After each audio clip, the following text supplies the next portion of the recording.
Good afternoon, everyone. Welcome to the second session of the day. We have a fantastic industry speaker with us here today. His name is Deepak Sir, and he's the Distribution and Alliance Director at Hitachi Antara. Let me tell you a little bit about him. He has over 2.5 decades of experience, very rich work experience, and he's worked with some amazing organizations. So currently he's with Hitachi, but prior to Hitachi, he's worked with companies like IBM, Oracle, Hewlett-Packard, and the Tata Group. And in his current role, he's really focusing a lot on client success and partner success. In fact, in the course of his career, he's held several leadership roles in partner-facing roles and sales-oriented roles. So he's really played a pivotal role in not only being a team member, but building teams, mentoring teams, and helping organizations orchestrate a very successful journey in the field of sales and partner management. We invited Deepak because we thought that this is a fantastic opportunity for him to also speak to you, tell you a little bit about what's happening in the industry, maybe tell you a little bit about his personal journey, right? Every person has had such an interesting journey in their life, so when they get a chance to share, I think there's a lot of learning that we get as students. When we see someone who's been in the industry for so long, he's successful, doing a good, meaningful job, there's a lot that they can share, a lot that we can learn from them. So over to you, Deepak, and thank you so much for making time on the Saturday. Thank you so much, Aman, for having me here. Thank you, guys. I promise you two things. Number one, I will correct whatever Aman said, because he missed some of my information, so I will correct what Aman said. And the second one is that the moment you start to feel bored, just raise your hand and walk out. I will stop talking. Yeah? So that's the second promise that I'm making to you guys. And contrary to the rules of the presentations that we do, I haven't put my phone on silent because there could be an emergency at home. So that's the reason I've kept my phone and ringing. But would expect you guys to please put your phones on silent. That would be a great thing to do, and it will really help the audience sitting next to you to be attentive to listen to what I have to say. That's one. The second thing that I'm not doing, which is a corporate norm here, is that I don't have a presentation, PowerPoint presentation. In corporate, there is no presentation that happens without PowerPoints. I'm assuming and using this term of PowerPoint and everything, considering that everybody is aware about what a PowerPoint is, right? Because you are here at a STEM seminar, so I'm assuming that you know what a PowerPoint is. So with that as an assumption, I'm taking this forward. Amit introduced me, and he introduced me well, just from the perspective because he's a good friend. I don't deserve any of it. I'll tell you my journey. If you hear my journey, you will say, why is this guy standing there? If this guy could make it, we can do it.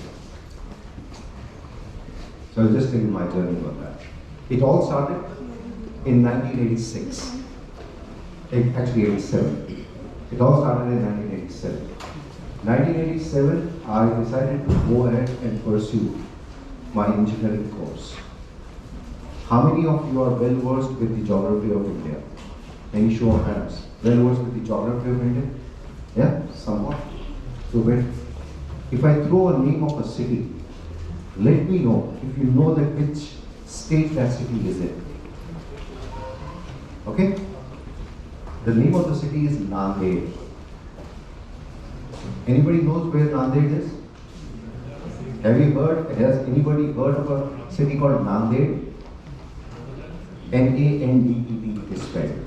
You said Gujarat? Uttarakhand. Okay. You said Gujarat, that is Nadia. Gujarat is Nadia. Gujarat is not Nanded. Did you just Google it? Yeah, it is Maharashtra. So I did my engineering from a place called Nanded. So that's number one thing that you should know. That you don't know the name of the place and an engineer from Nanded is standing in front of you. So that's one thing that I just wanted to break the myth from the perspective of where do you land at the end of the day. It is not important where do you start from. What is important is that what is that path and the journey that you took to be here. It's not important where you started from. I started from Nanded, 1986. 1987, sorry. I keep repeating 86 because I passed out of school in 86. I went to college in 87. So that's the reason I keep saying 86. So 87, I did that. 91, graduated from there. Just like any middle class guy who's graduated. And I did computer science engineering. Forgot to mention that. Yes, I did computer science engineering, and at that time, nobody knew what computer science is. Ours was one of the first universities to be offering something called as computer science engineering. So I went to computer science engineering. What did I know about computer science at that time? How many of you are programmers or know programming? You know programming a bit? Okay, excellent. Okay, just one tip. If you have to take away any tips from me from the session that we are doing right now, I will keep throwing these tips at you. One tip. If you haven't learned any programming language till now, I request you to please do that.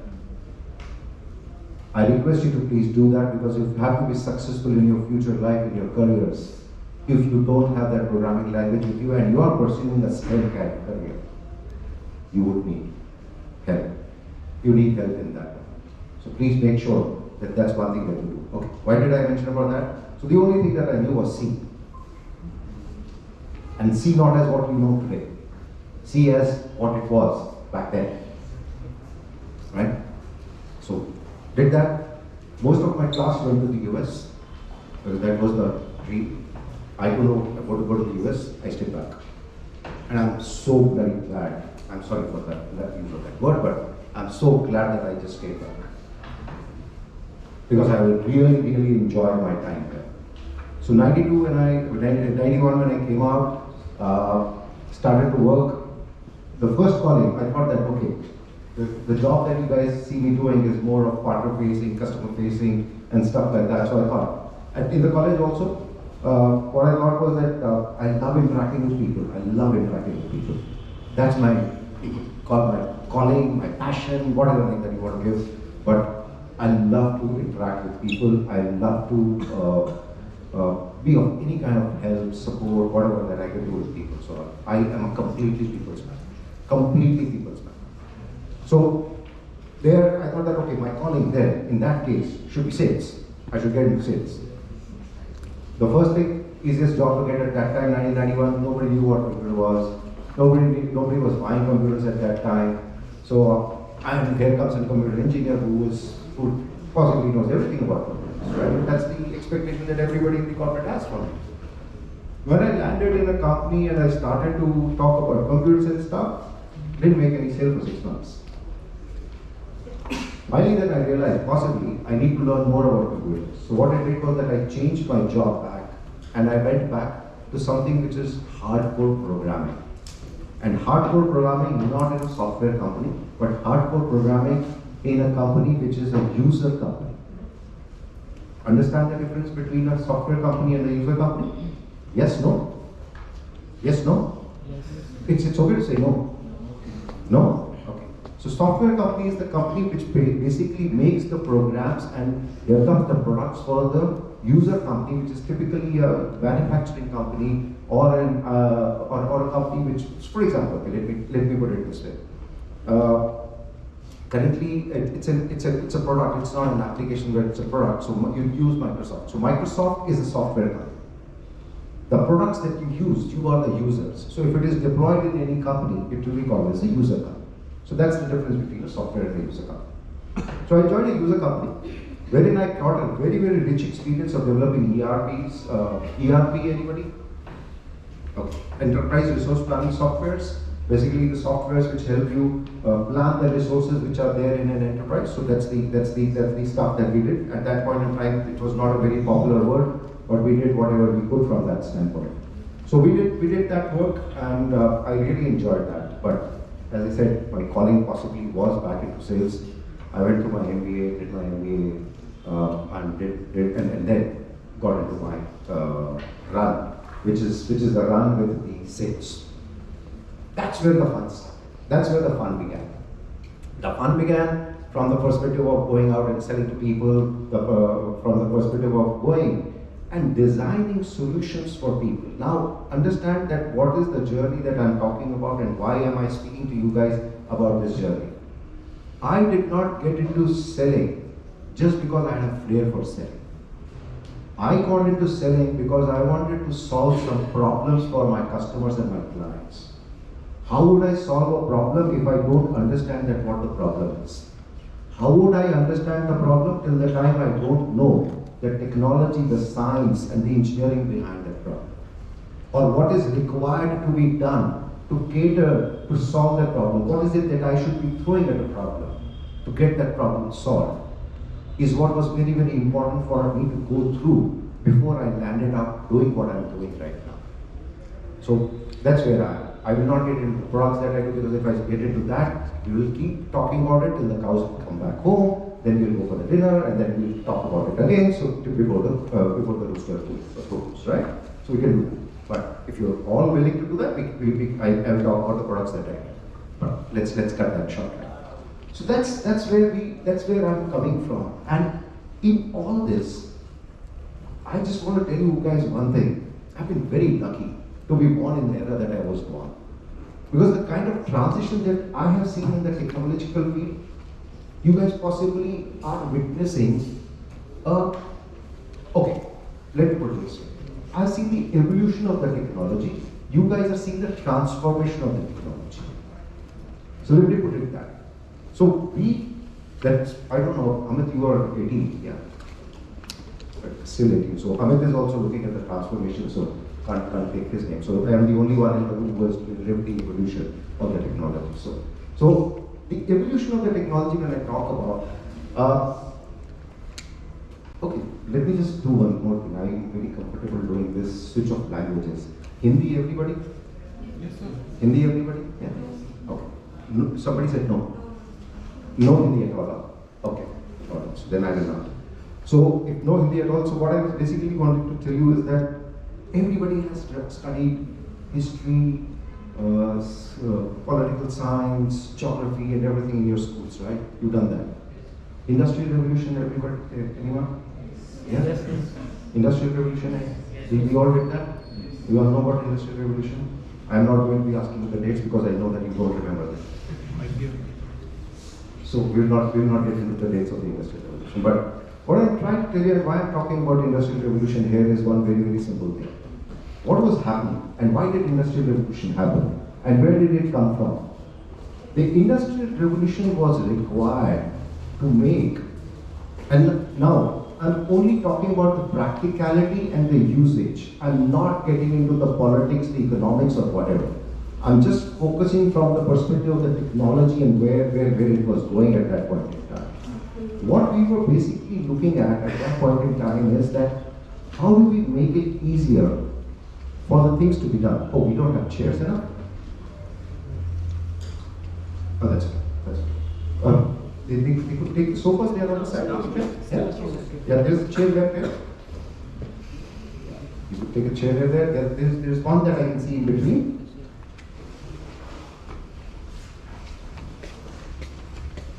And there could be one or two there, but that's another thing. But you take the sofas there. Yeah? I talked for a long time. You might get tired. So I was talking about that, why was that industrial revolution required? There was mass manufacturing that started to happen. The human started to make sure that the life that they're leading is something which becomes easier, comfortable. And that's how the things started to happen. The wheel came by, the cars came by, the repeatability of the cars came by, the mass manufacturing of the cars began. Then we started to improve that what we want to do from the car manufacturing perspective. Then we started to get into the era wherein we started to see that, okay, from the perspective of, from there we got into something which is today called as digital. Now I will throw some words at you which is basically digital, digitization, digitalization, and digital transformation. Excellent, right? How intelligent do I sound by saying these words? So that's another beauty or the nugget that you want to take away from this talk that I am doing right now. Is that never fall for jargons. Never ever fall for jargons. Our industry loves jargons. Our industry loves to throw jargons. the data lakes of the world, the data warehouses of the world, the data fabric of the world. We love to do it. We are excellent in creating jargons and confusing people. The best part is to understand the basic about it. I just threw 3 words at you. These 3 words are used interchangeably in my industry today. Whereas, if you look at the work that each of these words do, it's completely different. Digital is overarching. Everything that you do is digital, right? Digitization is something which is, for example, you have a paper in your hand. I scan this paper, I have digitized the paper. Yeah, that's digitization. It's as simple as that. I have a sheet of paper wherein there is a lot of data written on that one, and I just enter that data into the Excel sheets, or I enter the data into some database. I've digitized the data. What do I do with that digitized data? It's called digitalization. That's digitalization further going ahead from there. And then what is digital transformation? The digital transformation is when you are transforming the way that you use that data and convert that into monetizing for the businesses that you are in. That is digital transformation. So digital transformation is not only one step. Digital transformation is various steps that people take. So मैं थोड़ा सा इनको बोलूँगा. मेरे साथ ये problem है that I keep meandering my way and going here and there, and I don't know after how many years I picked up my cue cards so that I keep myself into a track in terms of what I'm talking about. I don't just keep going there because I have a lot of stories to talk about. So we just spoke about the digital transformation and stuff. That's how the evolution started to happen, and that's where it all began. But what was the basic and the basis of all this that was happening in the industry, or in the world at that point in time? What was the base that was happening at that time? Science existed, right? Science never went away. But there were. So what is science? How do you define science? What is science? Anybody science? Innovation. Innovation, okay. Yeah. Changes, okay. Yeah. Understanding the world and manipulating it for? Wow. Okay. Manipulation, convenience. 2 words that I heard there. And innovation, I heard there. Change, I heard there. Okay? Tool for change. Okay? Putting logic in things. Okay? Okay. So in the interest of the time, let me just do this very, very quickly. It's a way of understanding. And I love that one. I love that one. Way of understanding nature. Now, let me just pick up from what he said. Way of understanding nature. The birds fly. Is there a science in that? Yes, sir. What science?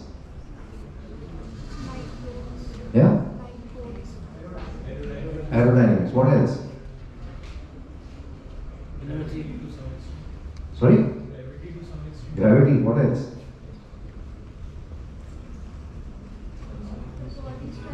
The body structure, that's the aerodynamics that you just spoke about, right?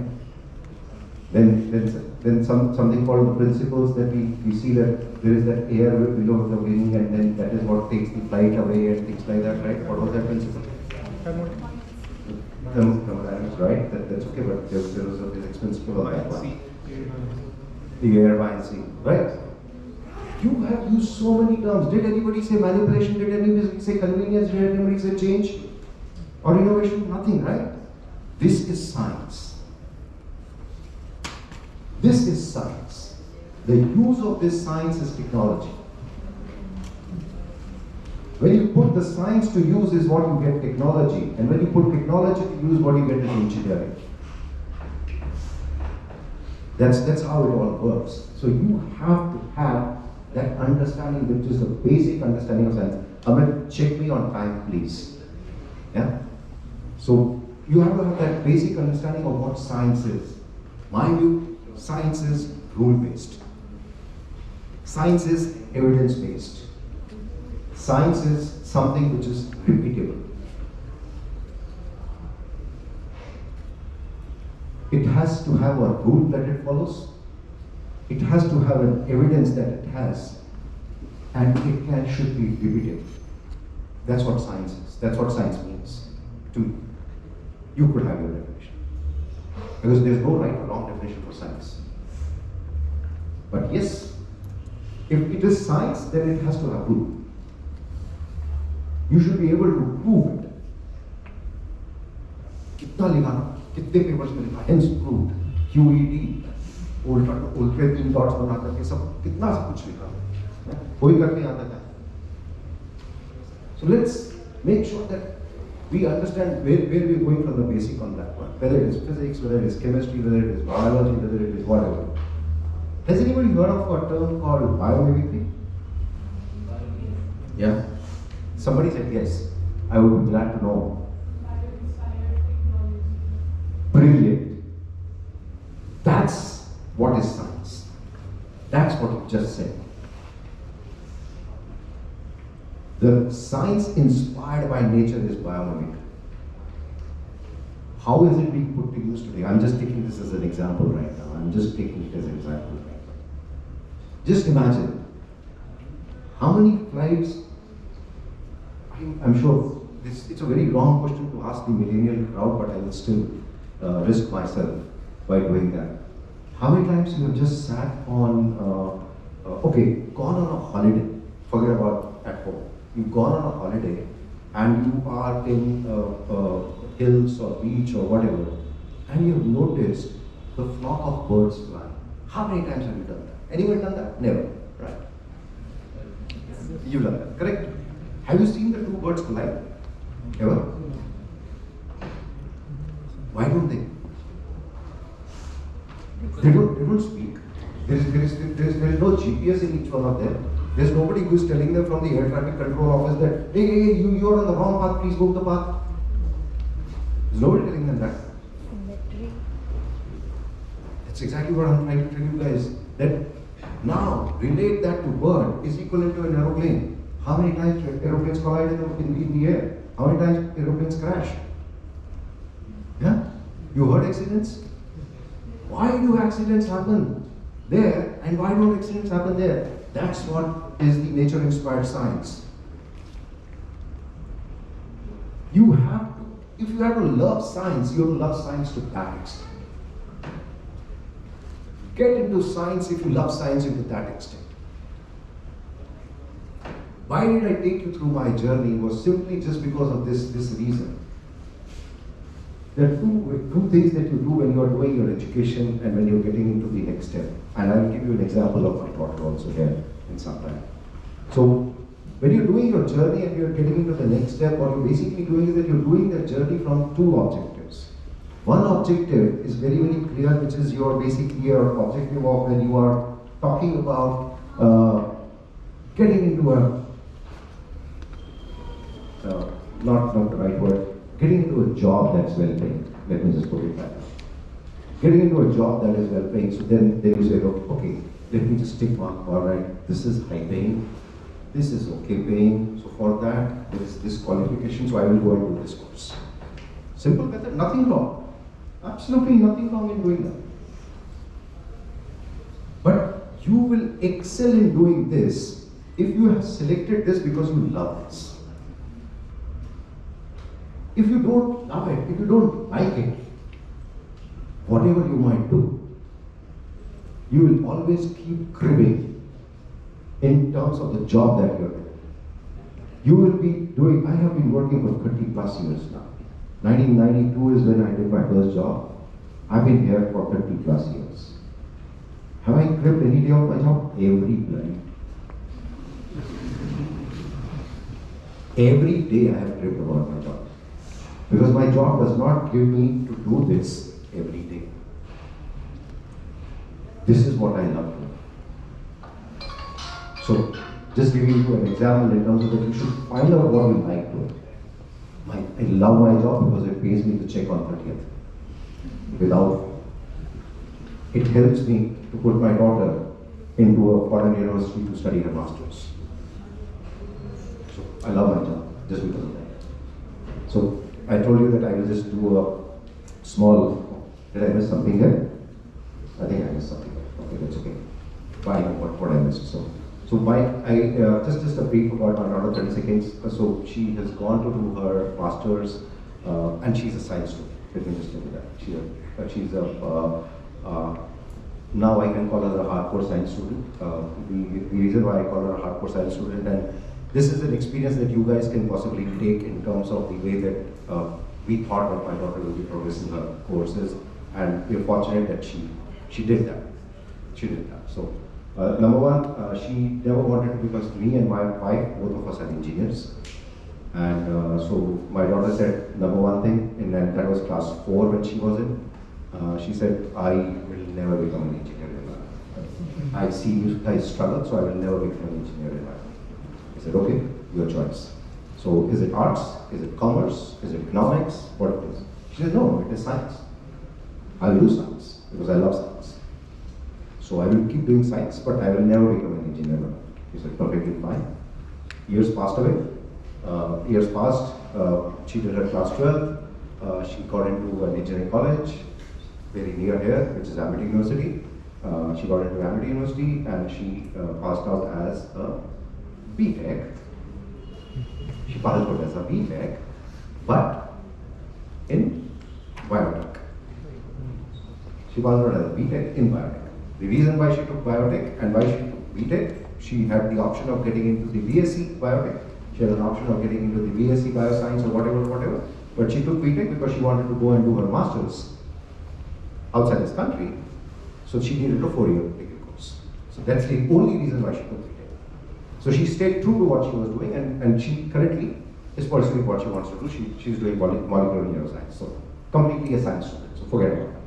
So that's I'm saying that she loved science, hence she followed her passion to the science. It was never a thing that she's doing just because she wants to get a job at the later date. Never. It was always that because she loves that course and hence she's doing it. Now, getting back to the brass tacks in terms of the job we're talking about the corporate and everything. I will just leave you with 3 words. And I would just dwell on those 3 words very, slightly, just erase some dust over them and tell you that what lies beneath these 3 words and where is it that you should be looking at developing your skills when you are getting yourself prepared to get into the next step. All this was something which was setting a background in terms of that where it is and what is it and everything, but this is the real matter, this is the real crux. There are 3 things which are happening in the industry right now. Number one, everybody is talking about going green. What do you understand by going green? I love the term. Okay, less carbon emission. That's lovely. Okay, so that's basically talking about anybody done some projects or studies on carbon footprints. Yeah, carbon footprints, carbon negative, carbon neutrality. Heard of these terms? No, never. Just heard, right? Just heard, right? So everything is going green. Going green means that you have to become carbon negative. What does that mean? Is that whatever you do in your life, it should lead to less carbon emission. That's what it means, going carbon negative. What it means is, I should not be assuming it. It would be happening, right? Just for example, right here in this photo, right now, in this room itself, I can see such high carbon emission in this room. I will tell you why and how. The reason I'm talking about carbon emission, I'm not going to be putting the question because I'm perfectly aware about that. I have overstretched my time. Yeah, by long time, by long. So, but look at that light, right? Or the light anywhere. Where is that light coming from? We'll do some Q&A here, right? Where is that light coming from? Sorry? Yeah, it's okay, whatever. Yeah. So, खत्म हो गया diodes का ज़माना यार. Diodes मैं बनाता था. मेरे ज़माने में डायोड्स होते थे. Problem is that our course curriculum still talks about diodes, but that's okay. You need to know diodes to know LEDs. So that's okay. So this light that you see is coming from a bulb, right? Now this bulb would have been made in a factory. That factory would have used power again to make that bulb. That power would be coming either from a thermal power station or a nuclear power station or whatever power station. There will be transmission over the lines for it to reach the distribution centers and from the distribution center to this place, right? All this has carbon footprint. The more that you use the light, the more carbon footprint you are creating. How do you become carbon neutral by doing that? Either you reduce the carbon footprint in the complete chain that we just spoke about, or you neutralize it by the way of doing things by yourself so that this carbon emission that you are creating gets negated. How do you do that? Plant more trees. Number one, the easiest thing. Right? So that's going green everybody's talking about, because everybody today understands that it is not only about being conscious of the environment, and it is no longer an option for the corporates or anybody to be just conscious about the environment and not do anything about it. People have to take action. I will just leave another word with you guys called sustainability. Heard that? Sustainability? Anybody? Yeah? Not the mere sense of sustainability the way that you read in Oxford dictionaries or the Cambridge or whatever, but sustainability from technology perspective. Sustainability, when we speak about sustainability, is all about that how sustainable environment are you creating for your future generations. And when we talk about future generations, I'm talking about you guys and you creating it for your future generations. The world is not going to end with us. We've got to be leaving the legacy behind. We've got to take action today and now. And the corporates understand that. So green is something which is going to be very, very high, and nothing can happen in the green till the time the technology is not backing it. I will give you a few more examples in terms of what is happening on the green. Number one, you all are from Delhi? Yes? All from Delhi? You're not from Delhi. Which area are you from? You are from there. Okay. How did you come to Delhi? By bus, by train? Okay. No, right now. So when you come into Delhi, anybody from Punjab there? Yeah, Punjab? Okay. So when you come from Chandigarh towards Delhi, on the right hand side, you see a mound of waste, right? So there is that landfill which is there. And Delhi is full of these landfills all across. All the borders have these landfills which are there. Right? What do you do with them? You just can't keep creating landfills, right? You've got to be using that waste, converting that into something useful, and then reusing it and making sure that it is something which can be put to the use, right? That's green technology. That's green technology. Now you will ask me and you will tell me, Deepak, you talking about this, what do you guys do in the computer industry? You're not converting any waste into anything, right?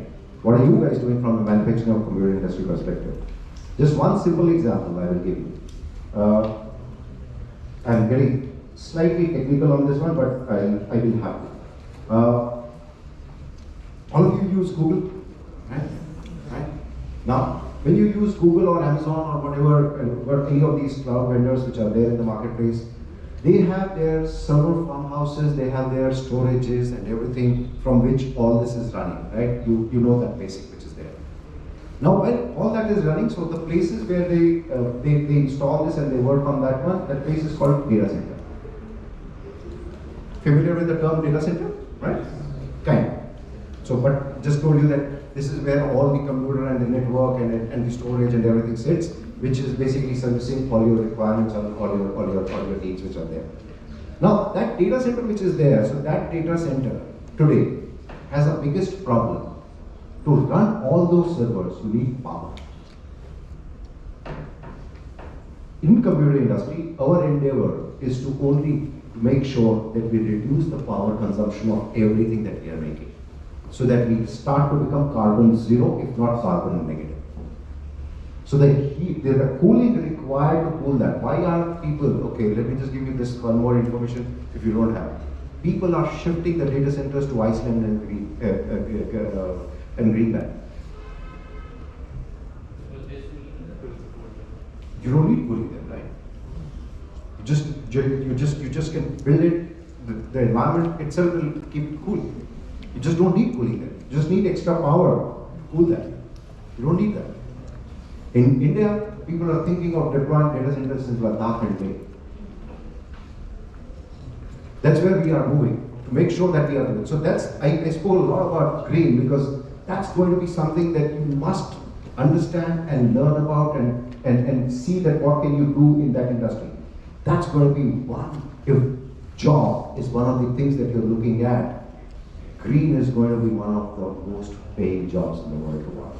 I can tell you that. Sustainability is the word. Just mark my words on that. It could be the octopus prophecy, it could be the Babaji ki prophecy, whatever you want to call it. But this is my experience which tells me that this is, green is going to be something which is going to be very, very critical tomorrow, and without technology, green cannot work. That's one. Second, digital. We all know that. I don't want to get into digital at all. So digital is something which is going to be the basic of everything that you do, and why I am saying that digital is going to be very, very important. I'm assuming above 18 people here. Everybody above 18, right? Everybody has a bank account, or a Paytm, or a Google Pay, right? Correct? So you're using that digital technology which is there right now. You're already the user of that digital technology. Tomorrow, when you get to work into a bank, for example, you go and work with an HDFC bank, or you go and work with a Paytm, which is basically nothing but the payment gateway, right? And they have a bank also. What do you think is the number of people that they have in their IT department? More than the sales people that they have. Why? Because till the time they don't keep innovating and updating the software and the app that they have made, somebody else will walk away with that. Somebody else will do some innovation and go ahead and walk away with that one. That's the reason I said, whatever you do in your life, learn a programming language. Make sure that you know one programming language and pick it up from the perspective of what you choose as your field of excellence and your field of choice, whatever is there. Pick it up from that perspective, that what you want to do from there.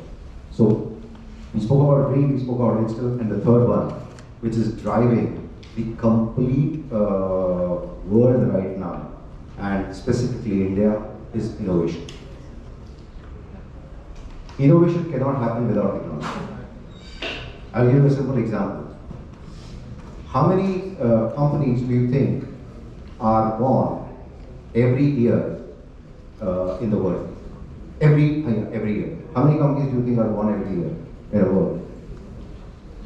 Take a guess. Sorry? Somebody said million, right? Yeah? 5.5 million. Every year there are 5.5 million companies that are born. How many of them are successful? The only ones which innovate. The only ones which innovate are the only ones which are successful.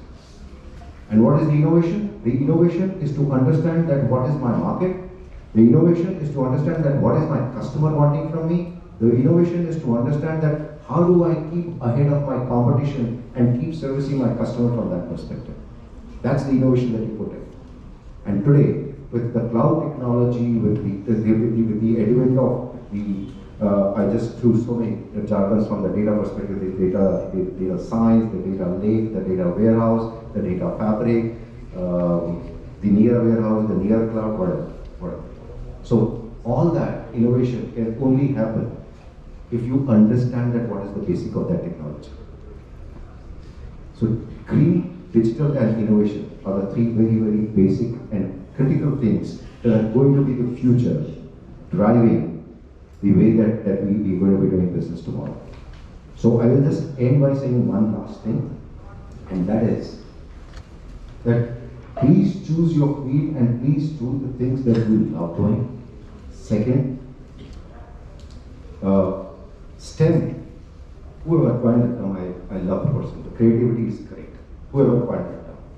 The way that I look at it, because I am a die-hard romantic. I'm a die-hard romantic guy. So I romanticize anything which I see. So for example, the word STEM, I am in love with the word STEM. So I romanticize everything. I'm a die-hard romantic. Now, if I just look at it from that perspective, STEM when I see, now look at a tree. What is it that is feeding the fruit on that tree? Say it loudly. Say it loudly, everybody. Right? So if you don't have a strength in the stem, the fruits cannot be peeled. Thank you. That's my time. Thank you very much. You've been very patient.